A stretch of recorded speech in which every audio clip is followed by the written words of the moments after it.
la mala hierba. Según esto, y pues que es una de las parábolas de nuestro,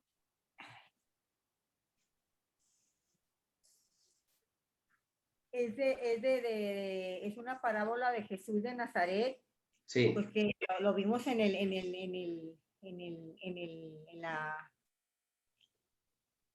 esta de Mateo, en los evangelios de Mateo, sí, y también que de Tomás, pero lo que también nos habías dicho también del evangelio de Marco, sí, ¿verdad? Entonces, pues nos dice que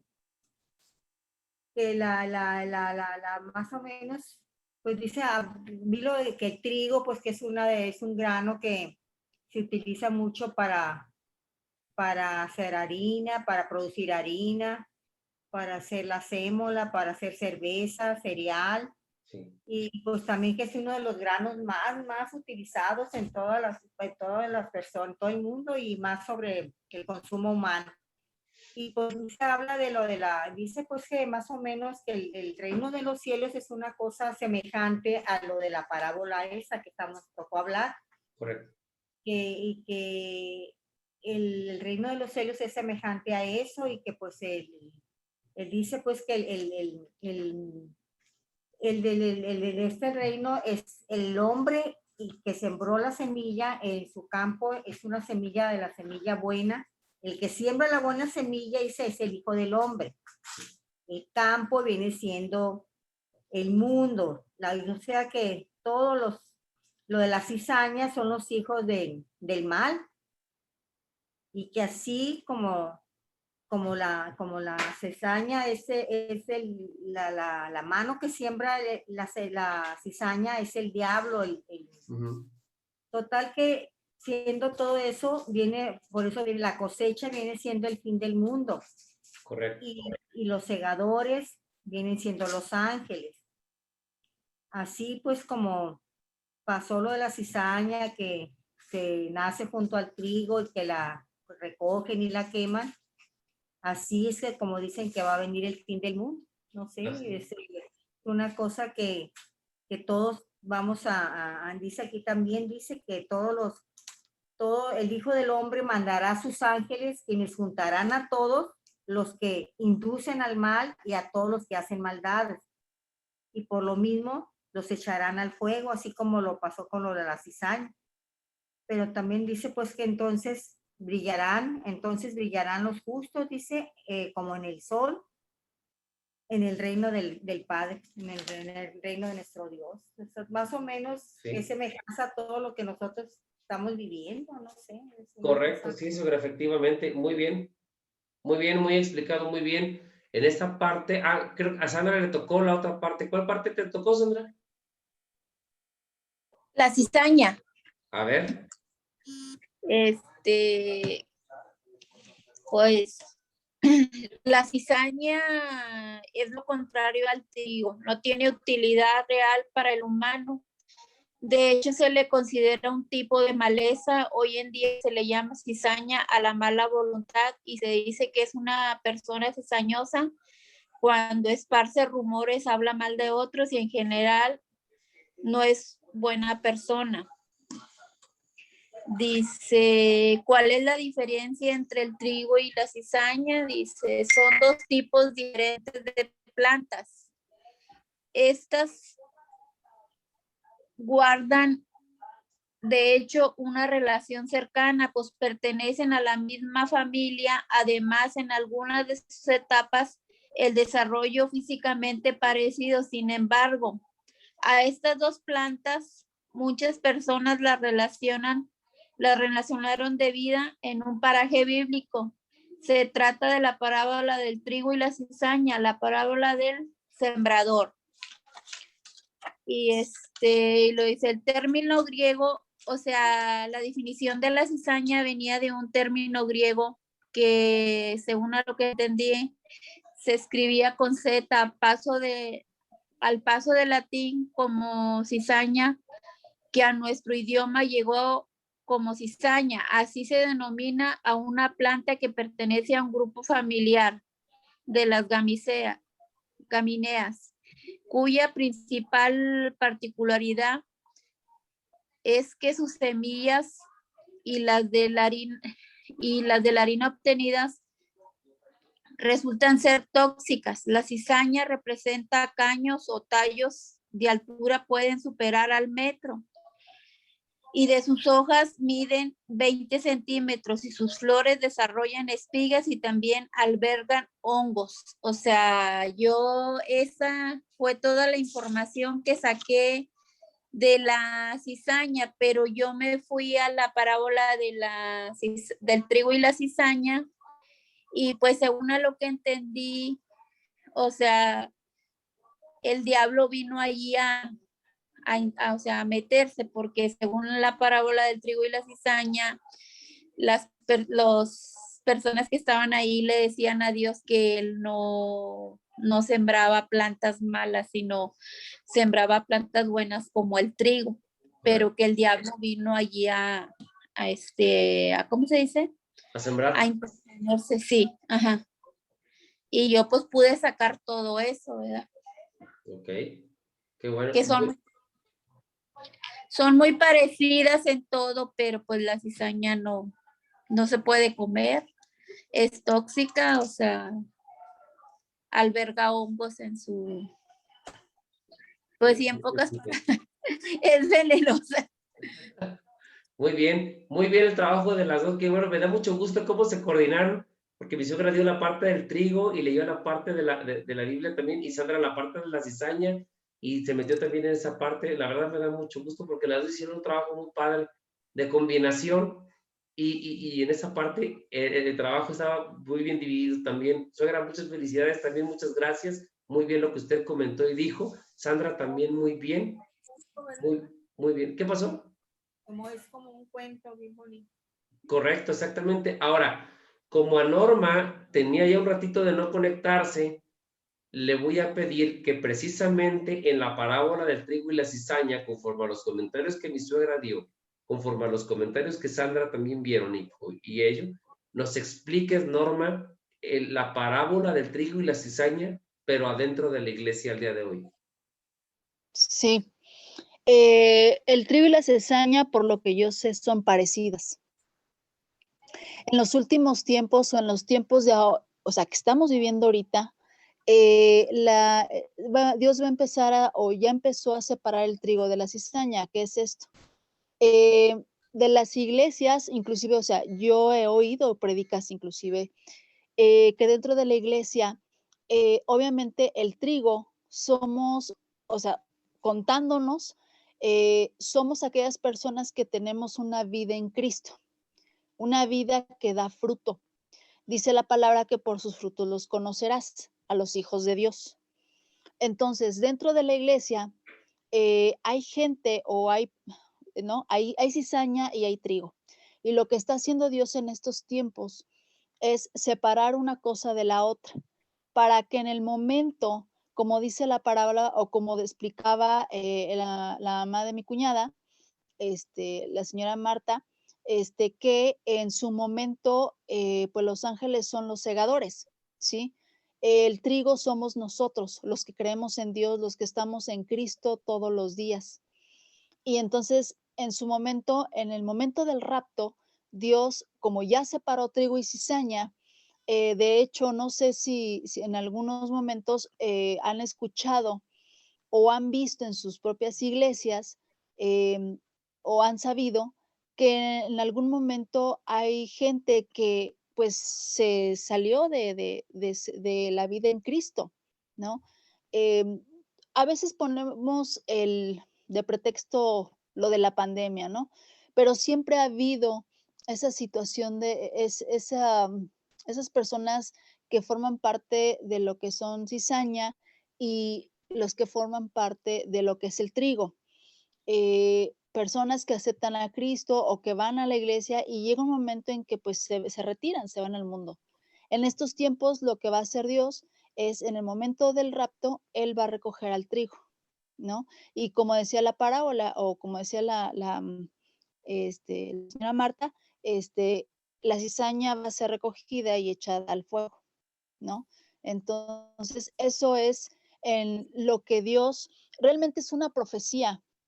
Yo lo tomaría como una profecía, pero también se toma como aquellas personas o las semillas son las personas y finalmente hay unos que dan fruto y hay otros que no. Entonces, para mí eso es a lo que se refiere esa parábola. Ok, muy bien, muchas gracias por la palabra. Ahora, argumentando o complementando lo que dijeron las tres, en la parábola del trigo y la cizaña dice que fueron sembradas en la misma tierra. La misma tierra, por ejemplo, es el mismo lugar, o vamos a poner una iglesia. Es la tierra, la iglesia es el terreno, la iglesia espiritualmente, donde ahí está el trigo sembrado, pero también la cizaña. ¿Crecen igual? Sí. ¿A qué se refiere? ¿Se parecen? Sí. Ok. La gente que es trigo ora, sí. La gente que es cizaña ora, también. La gente que es trigo alaba a Dios, sí. La gente que es cizaña alaba a Dios, también. La gente que es trigo estudia la Biblia, sí.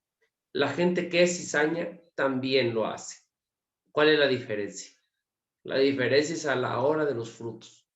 La diferencia es que hay gente que se dedica a cambiar su vida y entregarla a Cristo para darle una dirección y empezar, como es trigo, empezar a alimentar, porque el trigo es alimento, como lo dijo mi suegra, sirve de alimento, empieza a alimentar o se empieza a dar frutos y la cizaña no. Las cizañas son aquellas personas que al igual que las otras oraron, clamaron, bendijeron, alzaron sus manos, dijeron aleluya como las otras, pero no avanzan, pero se dedican a hacer chismes en la iglesia, pero se dedican simplemente a la vida socialita en la iglesia, y esa es la cizaña. Las dos se parecen, las dos crecen en el mismo campo, pero una empieza a dar frutos por su naturaleza de trigo y la otra por su naturaleza de cizaña empieza a ser tóxico o tóxica. ¿Qué quiere decir con esto? Chismes, habladurías, no deja concentrar a las otras personas, va a la iglesia y critica, está en la iglesia y ve el celular en vez de estar pendiente de lo que el pastor predica, no se involucra en la iglesia o en las labores de la iglesia. Esa es la cizaña. Llega, el Señor manda a los segadores. ¿Quiénes son los segadores? Los ángeles, y va a retirar a esas personas. ¿Cómo lo está haciendo hoy en día proféticamente? A estos días finales, para que el Señor Jesucristo venga, la pandemia vino a hacer eso. Vino a separar el trigo y la cizaña. Aquellas personas que son cizaña simplemente se están olvidando de la iglesia, se están alejando de la iglesia y simplemente sus vidas regresaron a la socialité, a los lugares del mundo, a la sociedad del mundo, a lo que el mundo hace comúnmente, a las diversiones del mundo. Y el trigo está manteniéndose, está predicando la palabra. Sale a divertirse, obviamente, con la familia, sale a algún restaurante, sale a algún lugar, pero se mantiene firme en la palabra. Se conecta a las iglesias, a las células, lee la Biblia, está pendiente, está al acecho de lo que el enemigo quiere hacer, simplemente está despierto. En su casa y en su hogar ora. Ahí está la división. Y esto, cuando vengan los segadores, o los segadores ya están haciendo ese trabajo, como dijo Norma, cuando venga el Señor y vea el trigo, simplemente arrancar el trigo y se lo llevará. Nosotros somos el trigo. Estamos pendientes de aquí, estamos pendientes de informarnos, estamos pendientes de estudiar, y esa es la bendición y la finalidad que alcanzamos. El trigo y la cizaña. Excelente trabajo para mi suegra, para Sandra también, excelente trabajo. Y Norma, gracias por complementar. A ver si ya te sigues conectando más seguido, ¿eh? Sí. Ahora vamos con mi esposa, y mi esposa va a exponer un tema importante también de Apocalipsis. Adelante, amor. A mí me tocó Apocalipsis 1:8, que dice: yo soy el alfa y la omega, principio y fin, dice el Señor, el que es y que era y que ha de venir, el Todopoderoso.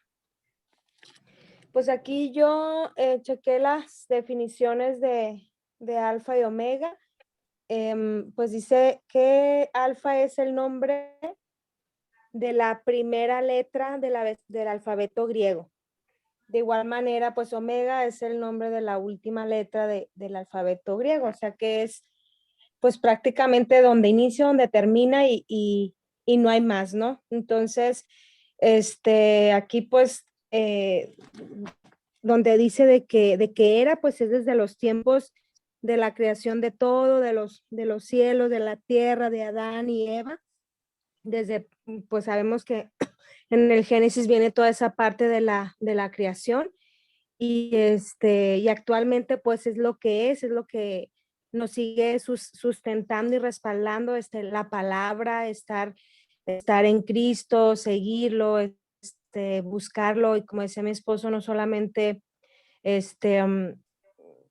saber de la palabra, leerla, orar, sino verdaderamente tener ese profundo deseo de estar haciendo los cambios, ¿no? En la palabra, como decían ahorita lo del trigo y la cizaña, o sea, que Él siempre está ahorita en todo momento, y como nos estamos conectando a la célula, pues actualmente pues estamos con Él y conectados y recibiendo pues todo el Espíritu Santo, la gracia y conocimiento de Él, para que cuando Él venga, o sea, cuando Él, lo que vendrá, o sea, el Todopoderoso, que cuando Él venga por nosotros en el momento del rapto, pues estemos listos, ¿no? Y a esto se refiere que Él está presente en todos los tiempos, ¿no? Hay otro versículo que sustenta esta parte que me tocó en Hebreos 13:8, donde dice: Jesucristo es el mismo ayer y hoy y por los siglos. O sea que, pues prácticamente dice pues que el cielo y la tierra y todas las cosas van a pasar, pero las palabras de Él, de Jesucristo, nunca pasarán, ¿no? Entonces, aquí un ejemplo es, por ejemplo, actualmente los homosexuales, ¿no? Que dicen que tienen derecho a pues amar al ser querido, que ya la Biblia está muy anticuada, que se debe de adecuarse, de hacer cambios. Entonces, pues prácticamente eso es erróneo, ¿no? O sea, la palabra es inmodificable, y más bien nosotros somos los que tenemos que adecuarnos y llevar la palabra en nuestras vidas, ¿no? Entonces, pues ahí es donde se vuelve a sustentar esa parte que su palabra siempre permanecerá, estuvo, es y pues cuando Él venga también va a estar presente, ¿no? Ok, muy Y bien. eso fue lo que me tocó.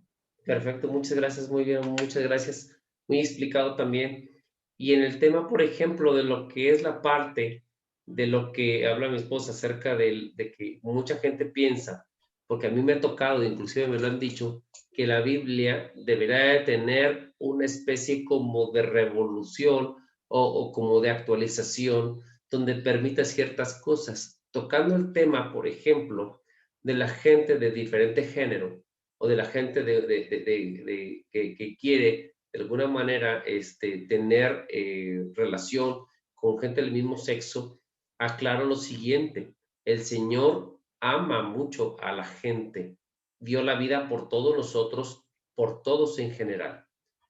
Ama al pecador, mas no ama el pecado. Así dice la palabra, y sí quiero aclararlo francamente, porque está en nosotros aceptar ese cambio hacia el Señor. Cuando mi esposa mencionó que en Apocalipsis dice que el Señor es el mismo hoy, ayer y el que vendrá, está hablando de un presente perfecto, de un futuro, de un pasado que sustenta desde los primeros tiempos, desde los primeros tiempos hasta ahora, y de un futuro cercano, inmediato, lo cual quiere decir que somos nosotros los que tenemos que ajustarnos y adaptarnos, porque la Biblia dice, y el Señor Jesucristo dice, los profetas pasarán, el tiempo pasará, pero mis palabras jamás pasarán. Quiere decir que las palabras del Señor se respetan en este mundo y en el universo, y debajo de este mundo también.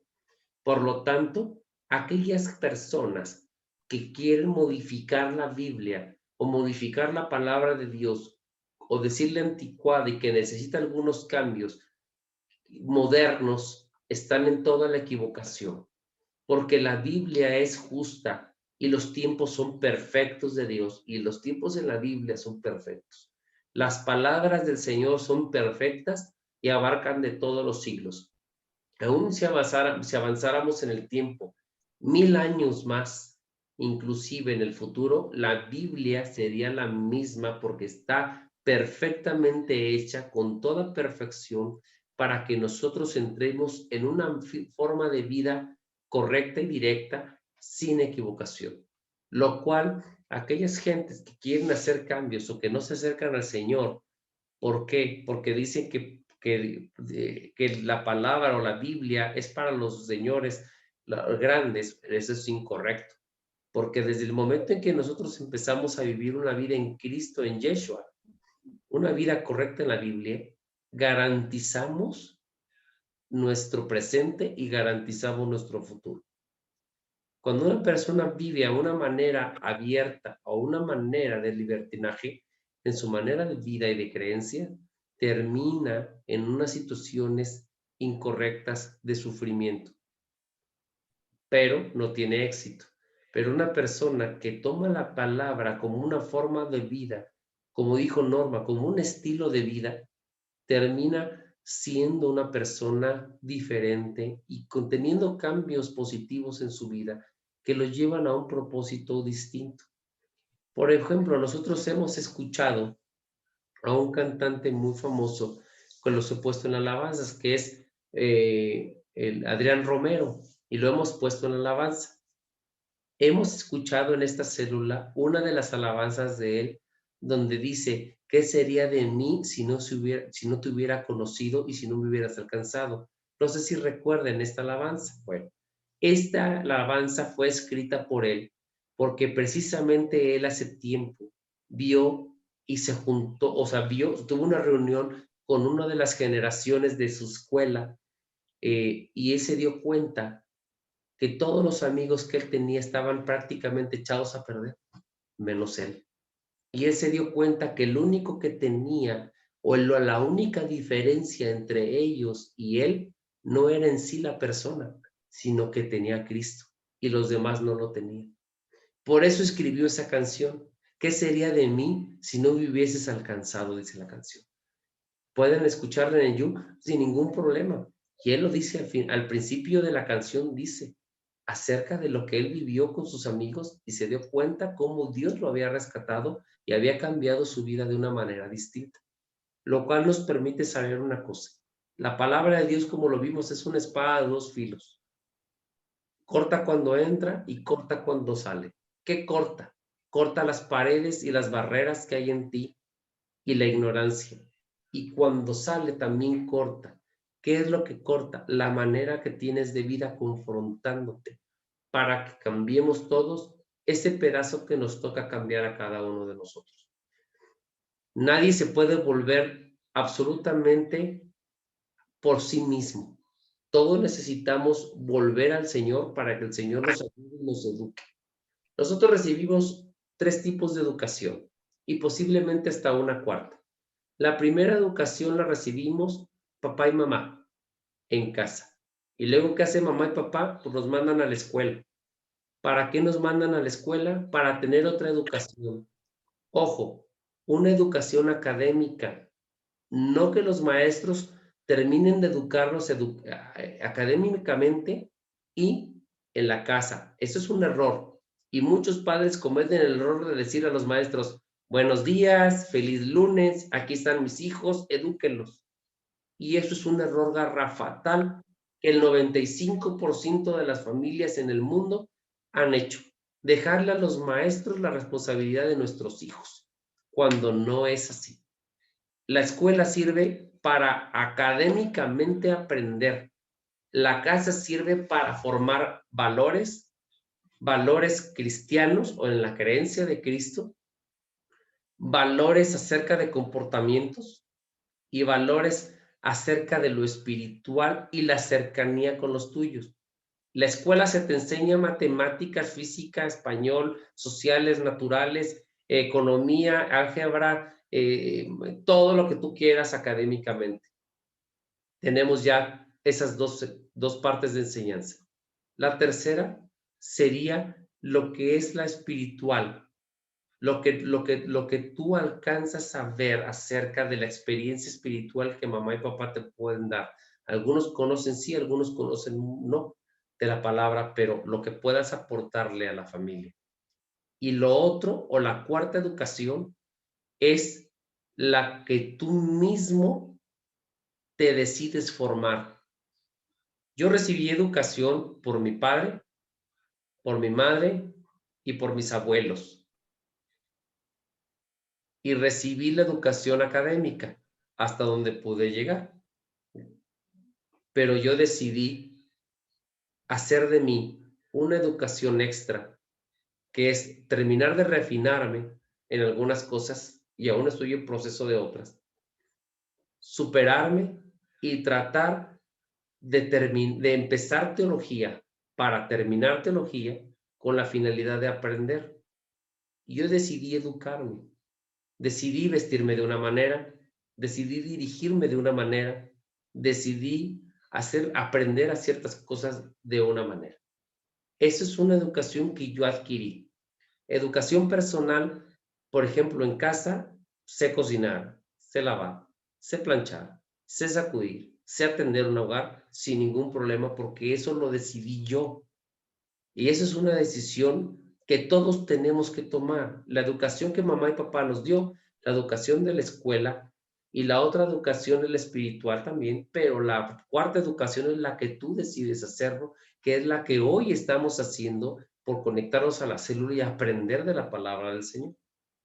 Y es precisamente lo que nos muestra en Apocalipsis también, que Él es el alfa y es la omega, es el principio, es el fin, es la A y es la Z del abecedario, es el todo en nosotros, y el que nosotros terminemos de educarnos sacándonos nosotros o renunciando al pasado o renunciando a las cosas que nosotros adquirimos para vivir una nueva en Cristo y poder progresar, poder evolucionar, porque cada quien nace con su forma de ser y con su carácter, pero eso no quiere decir que te lleve a un éxito en cuestión de manera personal.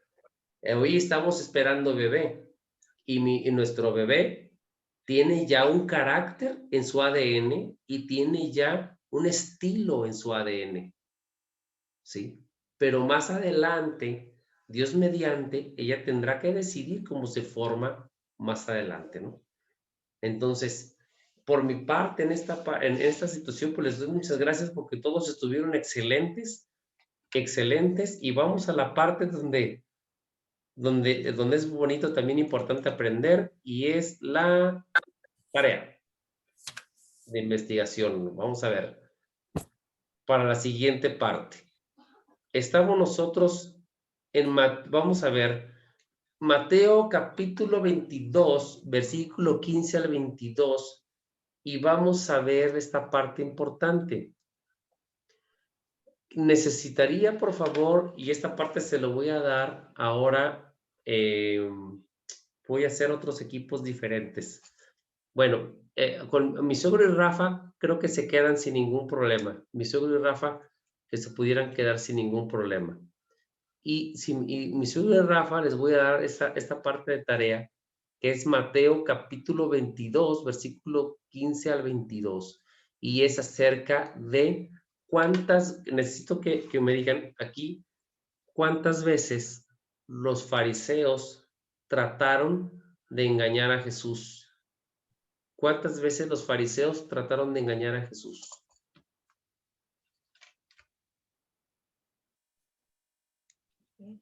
Ajá. Es Mateo capítulo 22, versículos 15 a 22, ¿verdad? Así es, Ogro, ciertamente. Ok. Ajá. Y la otra pregunta sería, ¿cuál es el fondo de que Jesús dijo dar al César lo que es del César y a Dios lo que es de Dios?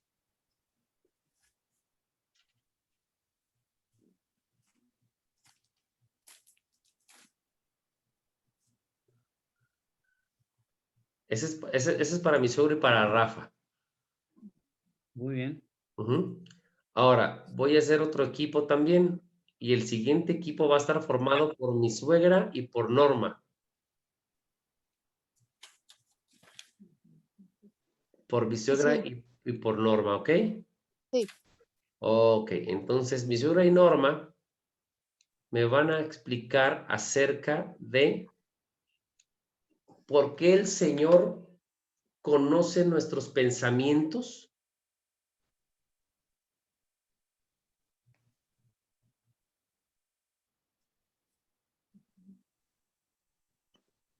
Ujú. Y mi suegra va a ver la parte de, bueno, entre las dos, las citas bíblicas van a ser Jeremías, capítulo 17, versículo 10,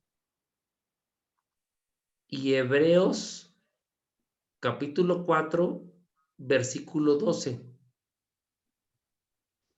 Ok. Llámense por teléfono de aquí al fin de semana, la siguiente clase, y chequen quién pudiera dar Jeremías 17 y explicar lo que viene aquí, o sea, explicarlo a fondo, y Hebreos 4:12, ¿sí? Sí. Ok. Hebreos 17:10 y... No, No, Jeremías Jeremías 17:10 y 17:10, Hebreos 4:12. 4:12, así es, efectivamente. Ujú. ¿Sí me escuchó Sí, está bien. también? Sí, está muy bien. Ok. Y luego Sandra y mi esposa se van a echar una cotorreada ahí también, porque a ver si le dan unos consejos de los frijolitos ahí. Sepas. Y vamos a darle gracias al Señor. Padre, te damos gracias en tu nombre precioso porque tú estás con nosotros. Gracias porque nos reunimos y gracias porque estamos aquí. Gracias por las enseñanzas que nos das, Señor. Bendecimos tu presencia y bendecimos a todos los que están en esta célula y todos los que se están metiendo a la célula, Padre. Te damos gracias por sus vidas y gracias por estas explicaciones que tú